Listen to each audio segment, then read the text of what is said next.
So something's missing in between you two deciding, yeah, this isn't something that we should continue doing. You mutually, whatever, decided to do this, even if deep down inside you wanted this promise to work. You wanted whatever that loyalty, chains, and promises, that hound card. There's a, like, that, the way those cards came out in that spread, the hound was the only card that came out upright. And it was the only card that had 3 different, like, situations on it. Most of the cards only have 2. So it was very important, whatever that promise was, that loyalty you had with this person, whether it be like you were loyal to this person because you love them, or you were loyal to this person because you wanted a family with them or have a family with them, or this person promised you a family, they promised you marriage, they promised you whatever, a relationship. It was important. It was a very, very important part of this, and not just for you, the person receiving the promise, the person who was giving that promise out. It was like they also knew the way that they started with it and moving through, like going through the botanist and then moving down the line to the walker. They knew they weren't going to be able to fully invest themselves like they wanted to.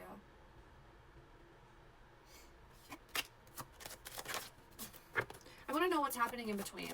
I want to know what's happening in between this time period where you are in no contact right before that divine timing pushes you back into orbit. So we have positivity, faith, and optimism coming out. I could be cheesy and just be like, be very positive.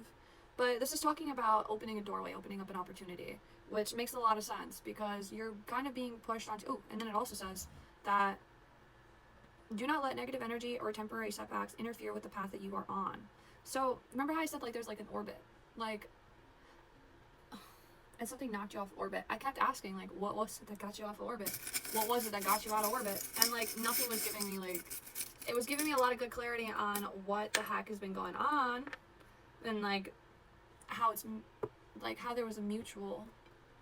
I pulled out the other half here, the friends card, which is a charm. I think yesterday, if I'm not mistaken, I had the other half, best, that I grabbed.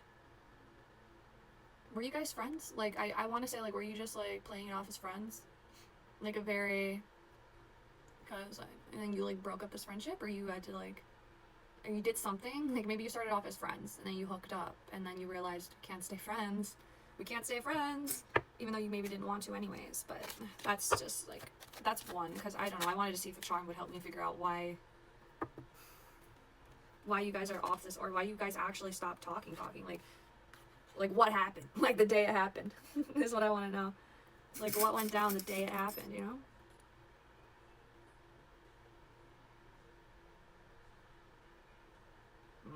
I don't know. I want to say it's because you needed to, whoever is listening to this, needed to do something, like, with themselves first. There was something within you that was causing an internal discrepancy between this as well. So, because the dolphin card is, like, I always think Lisa Frank, so I always go back to, like, my inner child. And you also have the arrow card here, so you have something direct, you have something that was meant to be. It's kind of like a Cupid's arrow, but I more see it like an archery, like a pinpoint, like that topaz. Like, it was a pinpointed circumstances. So this could have been something that was very pinpointed to have to heal a certain part of yourself before you can actually move and progress into this relationship, because there is divine timing here. This is a beautiful card to get out, especially after, like, a mutual, like, decision to break a relationship off. To know that it was in divine timing is to know that you're in alignment, and to know that you're doing something for your greater good, for your greater cause. So you could have joy over that, you know? You could bring in that that calmness that you need. Okay, so what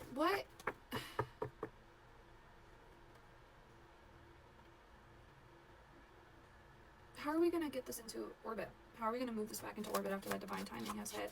What will be those steps? What will we see? What will be some, like, words of abundance? Pay yourself first. Both coming out in reverse. So the words of abundance is about having the ability to, like, instantly manifest by choosing positive and very impactful words when we manifest, right?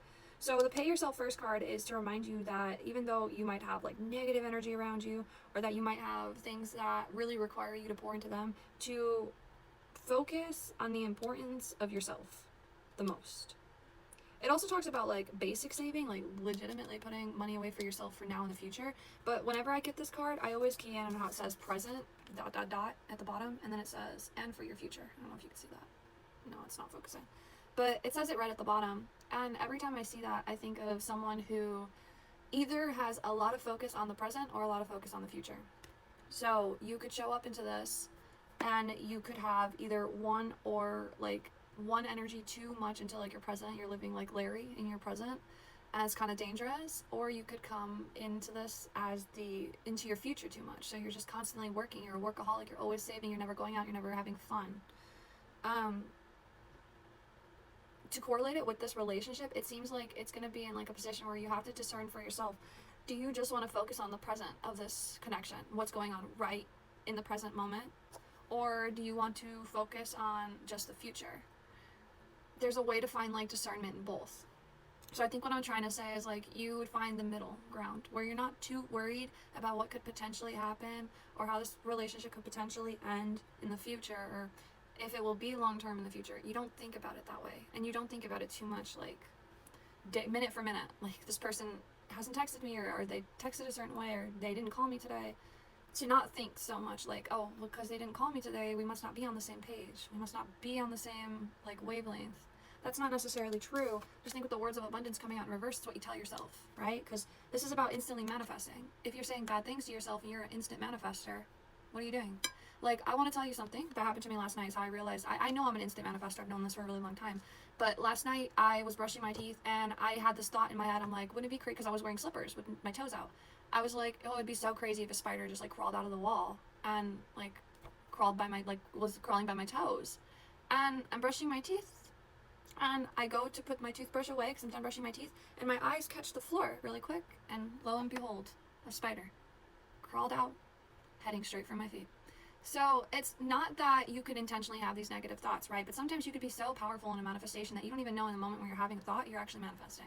You don't know when you're doing that. You don't have some sort of light that comes over you that goes, oh, now you're manifesting. It's an energy, and it's a certain vibration that you're calling yourself and you're finding yourself in. So if you find yourself in that energy when you're with this person and you manifested them coming back in, you manifested our communication, but then you get negative about it, you manifest that negative situation. You manifest it to keep kind of going. So pay yourself first, as in make sure you're checking in on yourself first. Words of abundance, make sure you're checking in with what you're saying, okay? And if it's not working out for you, make sure it is. Like, that's how I see pay yourself too, is you want to pay yourself in good manifestations. So if you're saying something, like, and you want to correct yourself really quick, just correct it. Just correct it. Don't let yourself say it. Just don't let yourself believe it. Most importantly, don't let yourself believe it.